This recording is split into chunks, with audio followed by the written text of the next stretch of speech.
And the great majority of them have concluded the shroud is indeed 2,000 years old.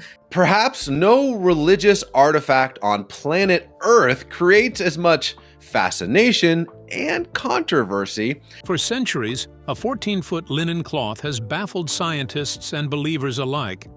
Is the Shroud of Turin Jesus actual burial cloth, or an elaborate medieval fake? Now, AI has revealed shocking secrets hidden in its fibers, details the human eye could never see. Based on this scientific evidence, and many of it is breaking news for your audience, such as the fact that the Institute of Crystallography in Italy has confirmed using wide-angle X-ray scattering technology, turning everything we thought we knew upside down. Historical background. The Shroud of Turin first appeared around 1350 in a tiny French village called Liré. A knight named Geoffroi de Charny brought this mysterious linen cloth to his local church. He told everyone it showed the actual image of Jesus Christ. But there was one huge problem. De Charny never explained where he got it or how it came into his hands. As the Shroud of Turin, is this the real burial cloth of Jesus of Nazareth? Church officials immediately smelled trouble. The Bishop of Troyes, Henri de Poitiers, started investigating right away. He declared the shroud was fake. He said some clever artist had simply painted it to trick people. In 1389, another bishop named Pierre d'Arcy wrote an angry letter to the Pope. He claimed the shroud was cunningly painted and insisted the artist had even admitted to creating it. The church wanted nothing to do with this suspicious relic. But something remarkable happened. Regular people refused to believe it was fake. Pilgrims walked hundreds of miles just to see the mysterious image for themselves. There was something absolutely captivating about the faint, ghostly figure on that ancient linen. Something that felt too real, too haunting to be just paint. Word spread like wildfire across all of Europe. In 1453, the powerful House of Savoy bought the shroud. This royal family gave it instant credibility and serious protection. The cloth was no longer just some controversial relic. It became a treasured possession of European nobility. Then disaster nearly struck in 1532. A massive fire broke out in the chapel where the shroud was stored in Chambéry, France. Molten silver from its protective case burned right through the folded cloth. The damage created symmetrical scorch marks that are still visible today. A group of dedicated nuns spent months carefully patching the holes. Their repair work saved the shroud from complete destruction. Finally, in 1578, the cloth found its forever home in Turin, Italy. It has remained there ever since, carefully guarded inside the Cathedral of St. John the Baptist. The journey from a small French village to its grand Italian resting place took over 200 years and survived fire, controversy, and countless doubters. Looking at the Shroud of Turin reveals the full-body image of someone who suffered terribly. The figure stands over 6 feet tall. This height is really unusual for ancient times. Back in the 1st century, most men were only about 5 feet, 5 inches tall. This person towers above that average. His arms cross over his pelvis in a modest pose. His hands cover the groin area perfectly. This matches exactly how ancient Jewish people prepared bodies for burial. Every detail seems intentional and culturally accurate. But the wounds tell the real story. The wrist injuries appear in a very specific spot. Roman executioners drove nails through the space between the forearm bones during crucifixion. They never used the palms like every medieval painting shows. This fact is absolutely critical. Palm tissue would rip apart under body weight. The whole body would fall right off the cross. Only the wrists could actually hold. Scientists only figured this out in the 20th century. Well, Dr. Jeremiah Johnston, an expert on the shroud, believes the evidence for it is now beyond all doubt. No medieval artist would have known to paint wounds in the wrists instead of the palms. The feet show a single wound through both of them. They were stacked on top of each other and pierced with one nail. Blood flows in two different directions. First, it runs straight down like someone hanging upright. Then, it shifts sideways, like someone lying flat. This is exactly what happens after death, when a body gets taken down and laid out for burial. A large wound marks the side of the body. It measures about 1 3/4 inches wide. Ancient Roman soldiers used a spear called a lancea. The Gospel of John describes exactly this kind of wound. Doctors who study dead bodies notice both blood and clear fluid around this injury. This happens when fluid builds up around the lungs. Crucifixion victims often develop this exact medical condition. The worst injuries cover almost the entire body. About 120 scourge marks run from shoulders all the way down to the calves. Each mark looks like two small circles close together. This matches perfectly with a Roman whip called a flagrum. It had two lead balls attached to leather strips. Every strike created these twin wounds. The pattern shows two soldiers whipped the victim from opposite sides. This is exactly how Romans carried out their brutal punishment. The head shows around 50 small puncture wounds circling the entire scalp. These wounds suggest a cap of thorns, not the neat circle medieval artists always painted. Blood runs straight down the forehead first. Then it changes direction completely. The body clearly moved after death. Modern forensic experts cannot believe the anatomical accuracy. Medieval artists always made mistakes with crucifixion scenes. They put nails in wrong places. They drew blood flowing in impossible directions. They created wounds that made no medical sense. Yet this cloth gets every single detail right. It shows perfect understanding of trauma, blood behavior, after-death changes, and how gravity affects body fluids. This kind of scientific knowledge did not exist 600 years ago, not even close. Whoever made this image knew things about the human body that would not be discovered for centuries. The precision is absolutely stunning and completely unexplainable for medieval times. So what does this controversial cloth actually show?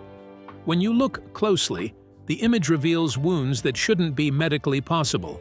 Scientific investigation. Milestones. Everything changed on May 28, 1898. An Italian lawyer named Secondo Pia got permission to do something nobody had ever done before. He was going to photograph the Shroud of Turin. Pia set up his giant, old-fashioned camera inside the cathedral. His hands shook with nerves. This was a huge deal. He took several pictures using the clunky photography equipment from that era. Then he rushed to his darkroom to develop the glass plates. What happened next completely shocked him. When the negative image appeared in his developing tray, Pia almost dropped everything. He could not believe his eyes. The shroud itself looks faint and brownish. The image is actually pretty hard to see clearly, but the photographic negative showed something absolutely incredible. A stunningly detailed portrait of a man suddenly appeared. The face looked amazingly realistic. Every wound showed up perfectly. Every feature had depth and dimension. The clarity was breathtaking. Here was the crazy part. The shroud was already a negative image. When Pia photographed a negative, he got a positive. The result looked like a regular photograph of a real person. This created a massive problem. Photography was invented in 1839. Nobody before that time understood negative images. Medieval people had never seen a photograph. They had no idea how light and shadow could reverse. No artist in the 1300s could have thought of creating a negative image. The concept simply did not exist yet. Yet this cloth showed perfect negative properties 600 years before cameras existed. The discovery was mind-blowing. Pia's photograph transformed the shroud from a religious relic into a scientific puzzle that desperately needed answers.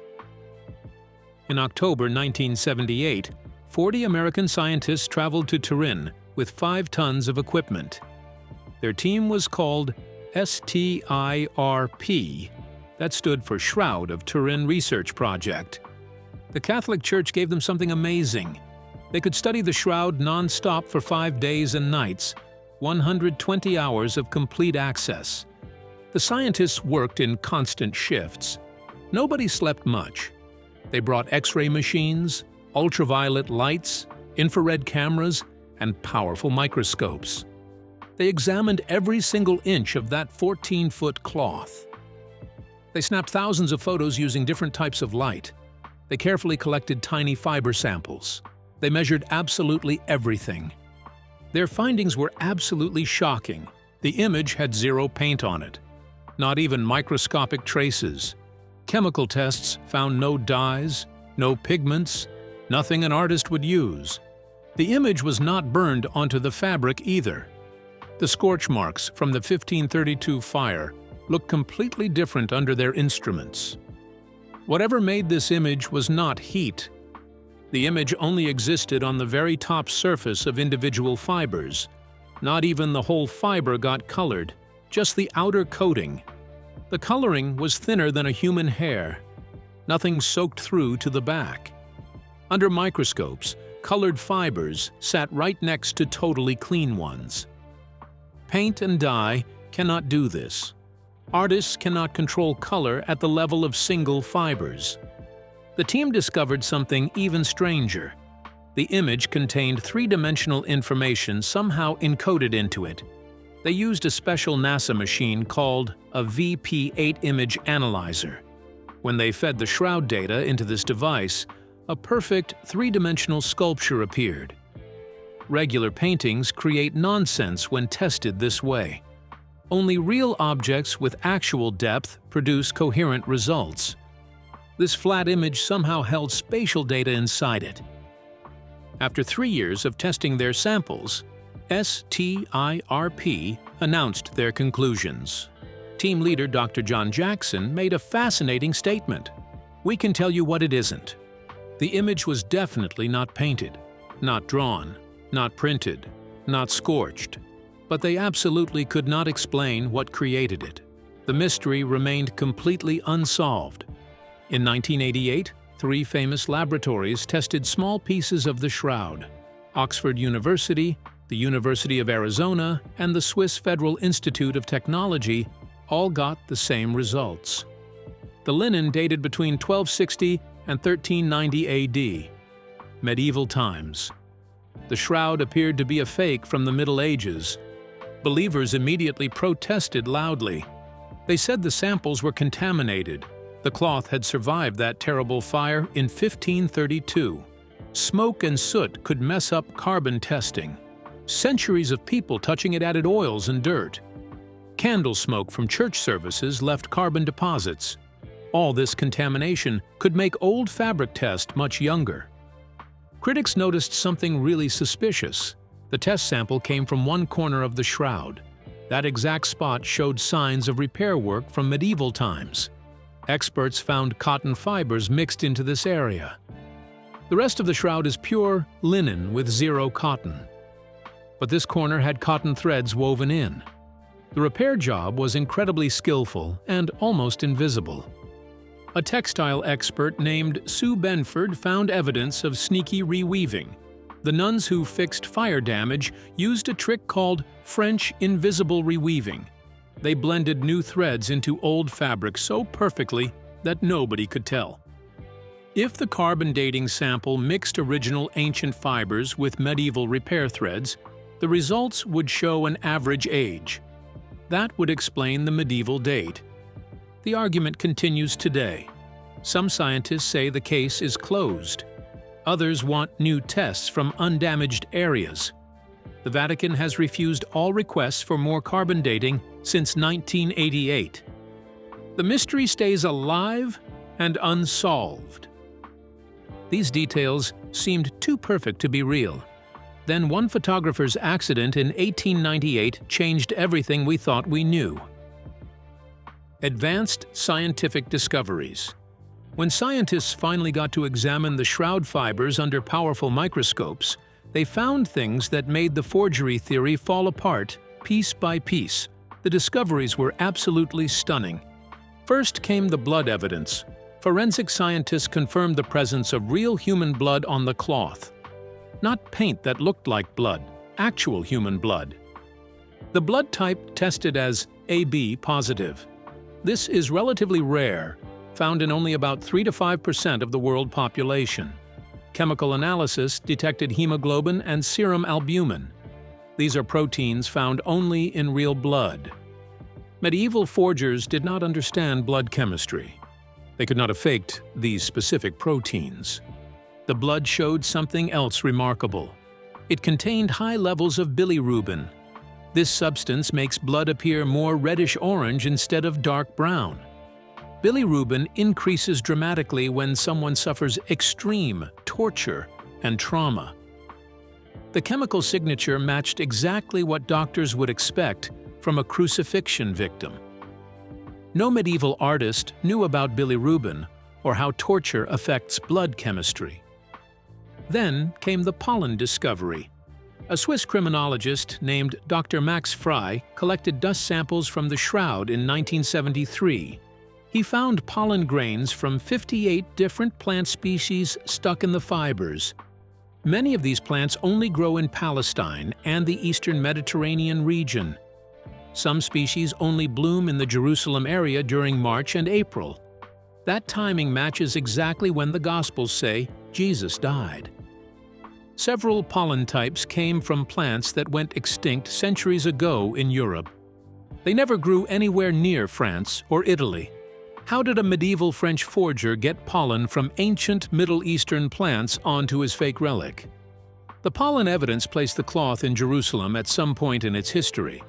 This directly contradicted the simple story of a French forgery.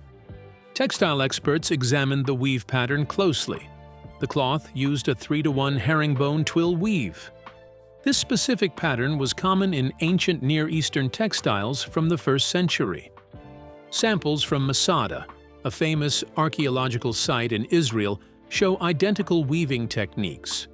The thread is hand-spun linen with a Z-twist. This twisting direction was standard for ancient Middle Eastern fabrics, but unusual in medieval European cloth. The linen itself is pure flax with no cotton mixed in. Microscopic analysis showed the fibers came from the flax plant species common in ancient Palestine. Medieval European linen came from different flax varieties. The botanical signature pointed toward the Middle East, not medieval France. Scientists found traces of limestone dust embedded deep in the fabric. Chemical analysis matched this limestone to travertine aragonite found specifically in Jerusalem caves and tombs. This particular type of limestone does not exist naturally in Europe. The dust particles settled into the weave pattern in ways that suggested the cloth once lay in a Jerusalem tomb. All these tiny details created huge problems for the forgery explanation. A medieval faker would need access to ancient Middle Eastern linen. He would need genuine human blood with trauma markers. He would need pollen from Jerusalem plants, including extinct species. He would need limestone dust from a Jerusalem cave. The complexity became absurd. Every new scientific test revealed another layer of authenticity that seemed impossible to fake with medieval technology and knowledge. Even with all this proof, skeptics held firm. Then artificial intelligence looked where human eyes couldn't see and discovered something absolutely shocking: AI breakthroughs. Artificial intelligence completely transformed how scientists study the Shroud. Traditional methods could only reveal so much. But machine learning sees things human eyes simply cannot detect. Scientists at the Institute of Crystallography uploaded super high-resolution shroud images into advanced neural networks. These AI systems got trained to spot three-dimensional information hiding inside flat pictures. The results absolutely blew everyone away. The AI confirmed something wild.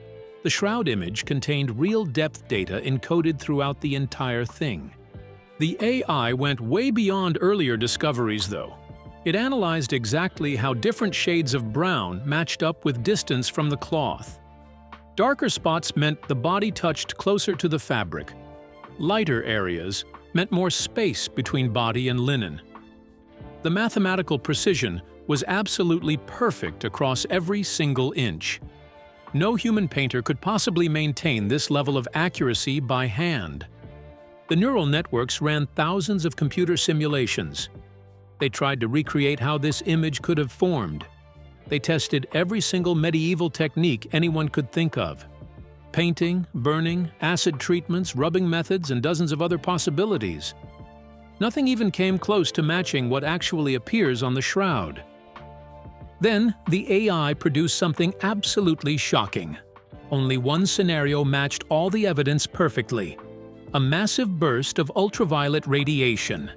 The simulation showed that an incredibly intense flash of UV energy could color just the top fibers without going deeper. It would create that superficial staining scientists found. It would encode three-dimensional data based on distance from the energy source. It would leave zero chemical traces behind. The AI even calculated the energy needed. The burst would last an impossibly tiny fraction of a second, maybe 40 billionths of a second.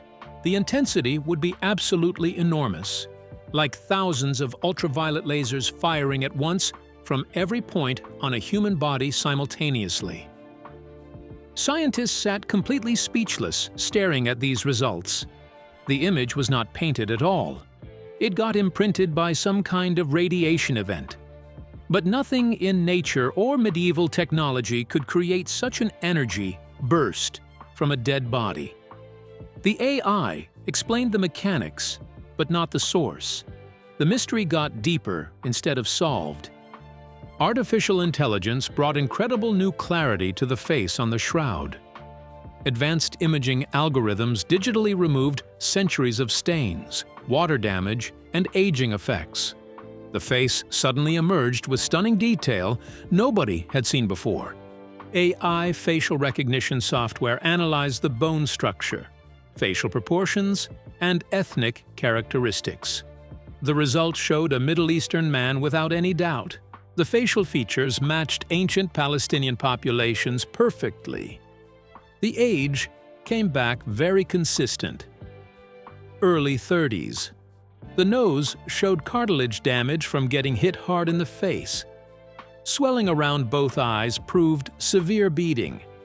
Machine learning systems trained on thousands of real human faces detected something truly remarkable in the expression. The AI identified signs of both terrible suffering and deep peace at the exact same time.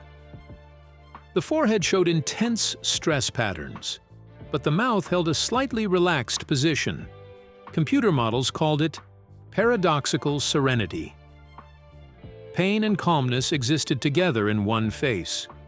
Researchers working with these crystal-clear enhanced images reported powerful emotional reactions. Dr. Giulio Fanti from the University of Padua admitted the detailed reconstruction brought tears to his eyes.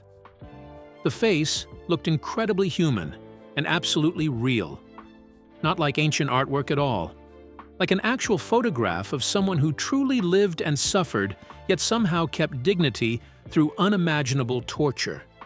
The AI removed all blurriness and guesswork. This was one specific individual, a real man who existed. The technology made the ancient mystery feel shockingly modern and personal. The most controversial AI discovery involved microscopic patterns hiding in the fiber structure. Machine learning algorithms specially trained to detect text and symbols scanned ultra-high-resolution shroud images. The AI flagged thousands of tiny marks forming letter-like shapes throughout the cloth. The patterns appeared in 3 different ancient languages: Hebrew characters, Greek letters, and Latin words. They clustered especially thick around the face area. The AI mapped out possible words and phrases with shocking specificity and detail.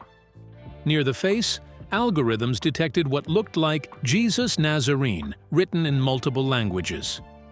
Around the head area appeared characters resembling INRI. This abbreviation meant Jesus Nazarenus Rex Iudiorum, that is Latin for Jesus of Nazareth, King of the Jews. The Gospels describe this exact phrase appearing on crucifixion signs. Other possible words kept emerging from the data. Captured, killed, lamb. Different research teams using completely different AI systems found very similar patterns. The consistency across independent studies was remarkable, but also deeply troubling to skeptics. Critics immediately blamed pareidolia. That is when human brains see meaningful patterns in random things, like seeing animal shapes in clouds or faces in wood grain. They argued the AI was just finding random fiber arrangements that happened to resemble letters by pure accident. Believers saw divine intention instead. Maybe God encoded secret messages directly into the fabric itself, or perhaps Roman and Jewish officials wrote on the burial cloth following their customs. Ancient cultures sometimes inscribed burial shrouds with names and information about the deceased. The debate burns fierce and intense. Statistical analysis shows the letter-like patterns appear way more often than random chance would predict. But proving someone intentionally wrote these remains absolutely impossible. The AI detects patterns brilliantly. It cannot determine whether humans, nature, or something supernatural created them. One thing nobody can dispute, though. AI found microscopic details completely invisible without computer help. Whether meaningful or random, these tiny structures genuinely exist in the fabric. The technology opened entirely new research possibilities that earlier generations could never even dream about accessing. The AI findings left scientists speechless. But could any theory actually explain it? Every answer creates 10 more impossible questions instead. Competing theories. Scientists and theologians have spent decades proposing different explanations for how the shroud image formed. Every theory tries to account for the evidence, but every single one hits major roadblocks. The mystery refuses to be solved neatly. Divine resurrection energy. Many believers embrace the most supernatural explanation. They argue the image formed at the exact moment of resurrection. When Jesus came back to life, an enormous burst of divine energy radiated from his body. This energy flash scorched the cloth wrapped around him and created the photographic image instantly. This theory explains the ultraviolet radiation evidence perfectly. It accounts for the three-dimensional encoding. It explains why the image shows no signs of body decomposition, even though Jewish burial customs left bodies wrapped for days. The resurrection happened so quickly that decay never started. The theory also explains details no forger would think to include: blood clots that would break if the body moved, anatomically perfect wounds, the complete absence of artistic style.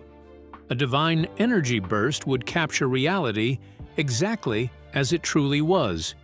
Critics say this explanation requires accepting miracles. Science cannot test or prove supernatural events. The theory relies entirely on faith rather than observable facts. For skeptics, invoking divine power feels like giving up on finding real answers. Unknown medieval technology. Some researchers insist a brilliant medieval artist created the shroud using lost techniques. Maybe some forgotten genius invented an early form of photography centuries before anyone else. Perhaps they used chemical treatments and natural materials in ways completely unknown today. This theory tries to preserve the carbon dating results from 1988.